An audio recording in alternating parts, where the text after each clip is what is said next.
Tā kā Sviesta kino, kurš likās, ka baisi izgāzīsies, tika kaut kādu noslēpumainu iemeslu dēļ uzņemts draudzīgi, ar prieku var jums prezentēt otro obligātās literatūras apskatu. Brāļa Kaudzītis, Mērnieku laiki. Brāļa Kaudzīšu sarakstītais darbs, Mērnieku laiki, izceļas ar divām lietām. Tas ir pirmais latviešu realistiskais romāns, un tas ir darbs, kuru daudzsimt labs ieraugot, vidējais skolnieks ir gatavs kapitulēt, pamest mācības un doties darīt kaut ko vieglāku, piemēram, strādāt ograktuvēs vai uzsākt civēnu kastrēšanas hobiju. Stāsts ir aizdomīgi klišejisks, kura centrā ir labā audžu meita Liena, kuru audzina ļaunā pamātne Oļņiete un nožēlojamais patēvs Oļiņš.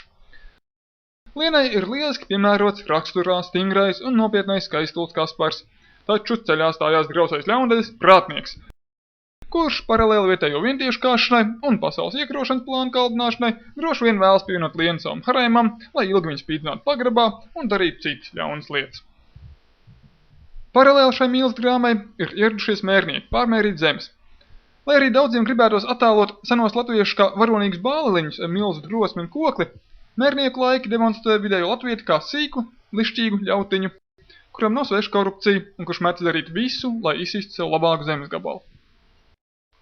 To vislabāk reprezentē jocīgo tēlu kompāniju Pietuku Krustiņš, Švauksts, Ķencis un Pāvuls, kuri visi ir dikti smieklīgi. Tālāk viss iet uz leju. Par godu zemes mērīšanai notiek liels svētki vecās pagastmājas mistērijas cienīgu nodzeršanos. Negaidīt zemniekiem uzbrūk bruņot bandīti, visus piekauj un nozog mērnieku raksturoļus.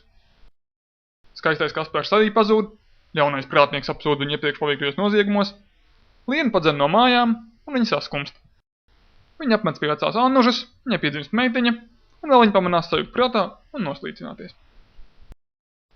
Kas notiek ar Kasparu? Protams, ka viņš ir miris. Grāmata beidzas. Abi labie varoņi ir miruši, bet visi pārējie turpina dzīvot tālāk kā parasti. Es gan ticu, ka arī viņi atdod galus. Piemēram, Oļņiet mies no vecuma, Švauksts no pārdzeršanās, Krustiņš aizgriejoties un prātnieki nogalina Ergons.